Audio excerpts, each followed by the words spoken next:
big movie like this, there must be some things you shoot which don't make the final cut. So Yes. I wondered if you had a favourite deleted scene that we might get to see on the DVD. Yeah, there are a few. You know, there's loads of, obviously, Dakota and Christian. It's always, like, interesting to see what James Foley keeps and what he doesn't, because sometimes I look at the scenes and I'm like, that's awesome. He's like, yeah, no.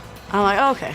So yeah, there's a lot of great bonus stuff on this DVD for sure. I got to be interviewer, and I interviewed Erica, Miss E.L. James, and we got to talk about all things 50 Shades.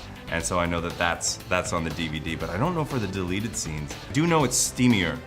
Ooh. Yeah, it's much steamier and unrated. So we can't talk about 50 Shades without talking about the sex scenes.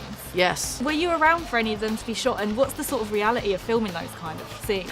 The first time I ever walked on set at 50 Shades, Dakota was very kind enough to be like, yeah, sit down and like watch one. And I was like, really, are you sure? She was like, yeah, just be really quiet. And I was like, okay. And I sat there and it's truly like, it's hard, it's intense. I mean, you got all this camera crew and all this, and I really have to give it to her, you know, it's not an easy gig. Presumably they're not as sexy in real life as when we watch them in the film. Well, I mean, there's a lot of start and stopping. Hopefully in real life you don't start and stop. Nobody wants that. You know, there's a lot of like angles and situations that are like, obviously, camera stuff. Were you on set for any of them? I would love to know. No, I was not there. No, I'm not there for that. I was there for an insert shot. We had to do an insert shot in our reshoots, and it was opening a drawer, let's say, and it was full of, you know, paraphernalia for fun in the bedroom. And we had an assortment of about 50 different items that could be in the drawer, and the amount of people that were all surrounding us trying to figure out what are the exact 4 items that should be in this drawer while we were all picking them up and looking at them, and there was a lot of giggles. Imagine going to work, getting naked, being surrounded by 60 of your coworkers. It's like having your mom watching you make out on the couch at home. It's like, it's so not hot, you know? It's like the opposite of it, and yeah.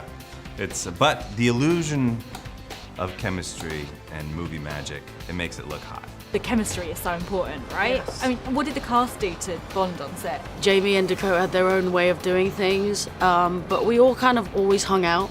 You know, we were all in Vancouver, so there's not that much to do really. So we had a lot of time to like chill and go to restaurants and get to know each other. And I made great friends in the process with like Dakota and that. So it was just nice. Do you know what? For me to feel really comfortable, because obviously I can sing in front of anybody, but acting was definitely something I wanted to build my confidence in. There's a post of me on Instagram where I'm at work and it's just me. And then literally Eloise Mumford posted like 2 days later how it's the entire cast except for me.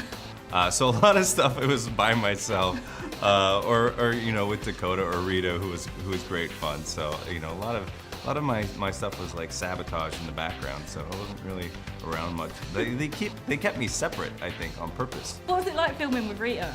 Oh, it was a blast. The poor girl. I mean, she's like tied up and strapped to a chair for 2 or 3 days in this, you know, dusty, dirty shed.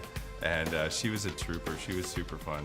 And what's your funniest or most memorable moment from filming? I think it was actually getting kidnapped and really getting tied up in a chair and having to sit there for like hours while the cameras were kind of setting up, and I'm like, all right guys, you ready? But it was amazing. I mean, I really love doing things that aren't like typical Rita Ora or like something that's really out of my character. I mean, what was that like filming those kidnap scenes? Really good. We did it for a few hours.